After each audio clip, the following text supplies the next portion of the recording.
The shelter kennel was the only real home Barnaby had ever known. Not the temporary haven it was meant to be, but a permanent address etched into the fabric of his existence. He arrived as a gangly adolescent, all awkward paws and boundless, clumsy enthusiasm, picked up wandering the outskirts of town, friendly but unclaimed. That was 6 years ago. 6 years of concrete floors, chain-link views, and the constant, echoing symphony of lonely barks. Barnaby wasn't a problem dog, quite the opposite. He was a large, amiable shepherd mix with floppy ears, intelligent amber eyes, and a perpetually optimistic disposition that seemed utterly incongruous with his circumstances.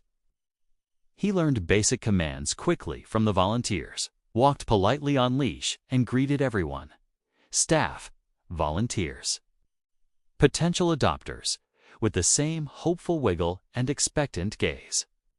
He loved squeaky toys, belly rubs, and leaning his considerable weight companionably against any human kind enough to offer a moment of attention. By all accounts, he was a good dog. A great dog, even. Yet, year after year, Barnaby remained.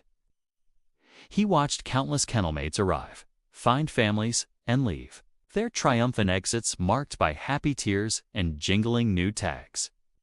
He saw hopeful faces peer into his run, smile, perhaps murmur, "He seems nice," and then move on. Why? There was no single, dramatic reason. Perhaps it was his size. Large dogs often wait longer. Perhaps it was his breed mix. Shepherd mixes are common, easily overlooked. Perhaps it was just bad luck, the unfortunate timing of being overlooked week after week, month after month, until long-term resident became his defining characteristic. The shelter staff and dedicated volunteers adored him. They knew his favorite scratch spots, the specific squeaky toy he preferred, the way his ears perked at the sound of the treat jar.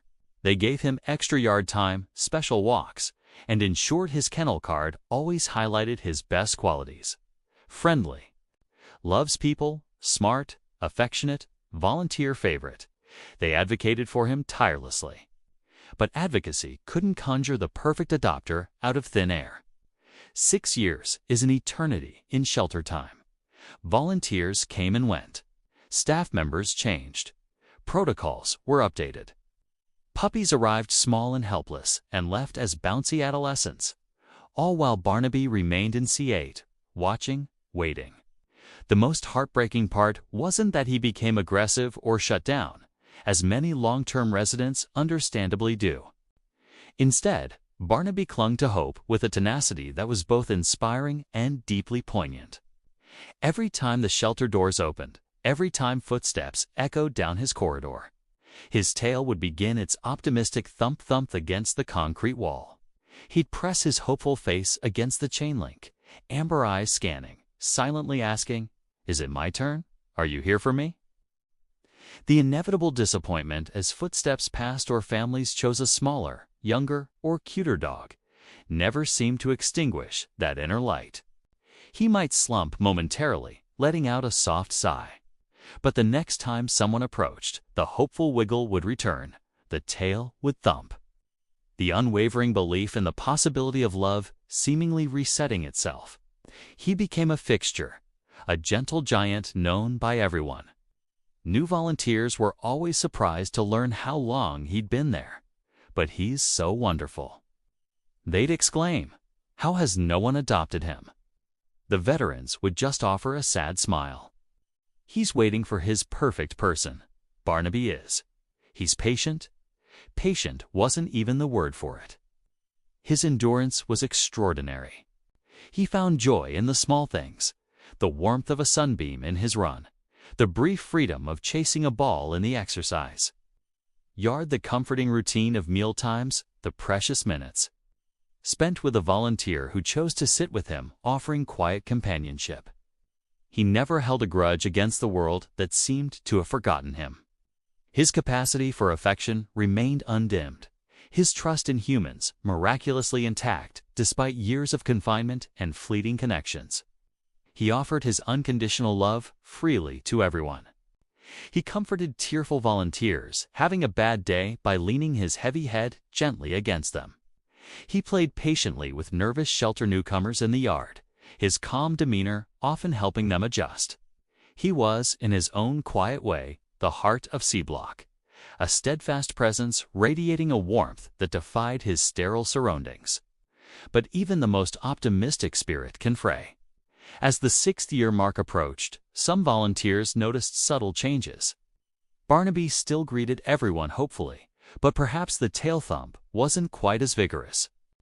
Maybe he spent a little more time sleeping in his kennel, conserving energy.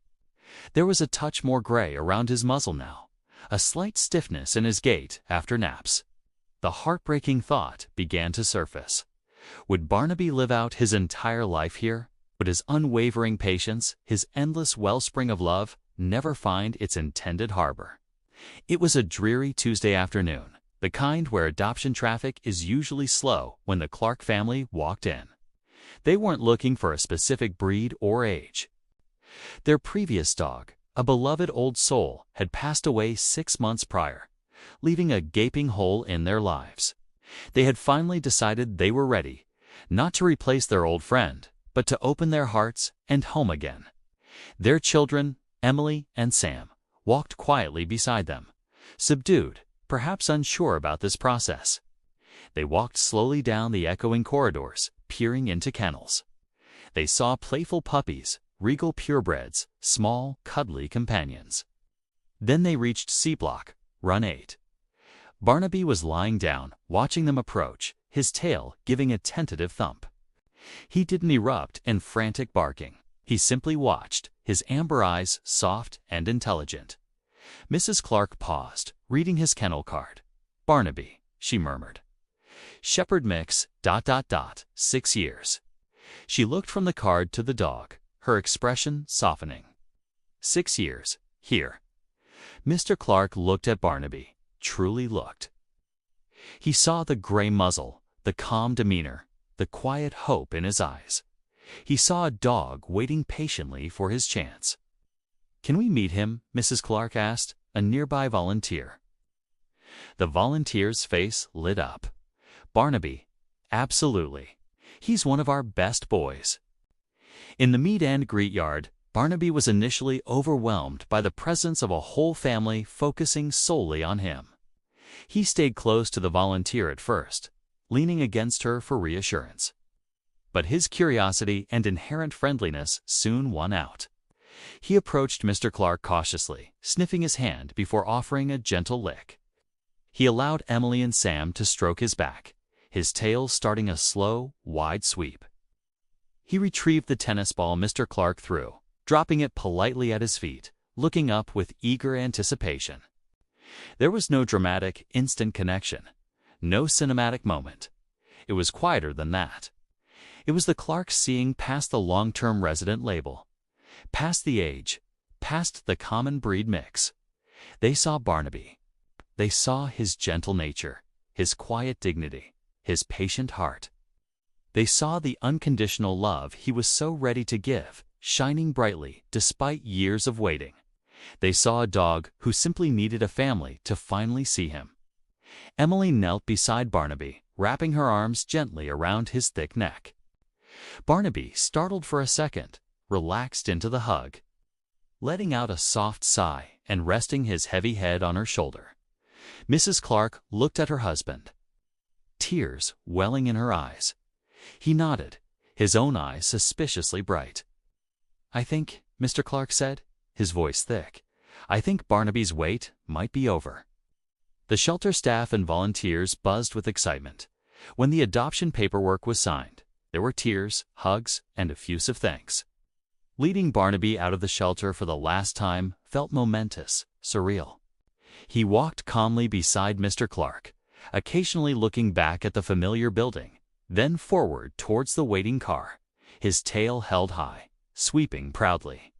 He hopped into the back seat beside the children without hesitation, as if he knew, finally, that this time was different. This time, he wasn't coming back. Settling into the Clark family home was smoother than anyone might have expected after 6 years in a kennel. Barnaby seemed to understand, instinctively, that he was finally home. He claimed a spot on the living room rug as his own, explored the backyard with quiet joy, and quickly learned the family's rhythms. He showered them all with the gentle, unconditional love he had stored up for so long. He followed Mrs. Clark around the kitchen, rested his head on Mr. Clark's knee during evening television, and patiently allowed Emily and Sam to dress him in silly hats, enduring it all with quiet tolerance and affection. He wasn't a puppy anymore. He enjoyed leisurely walks more than vigorous runs, preferred naps and sunbeams to frantic play. But his capacity for love, his patient and forgiving nature, was immense. He became the heart of their home, just as he had been the quiet heart of C-Block. Seeing Barnaby curled up asleep on a soft dog bed, snoring softly, or trotting happily beside Emily on their walks, it was hard to reconcile this cherished family member with the dog who had waited 6 long years behind chain link. His story became a quiet legend at the shelter, a testament to the fact that hope should never be extinguished, that patience can eventually be rewarded, and that the deepest, most unconditional love often resides in the hearts of those who have waited the longest.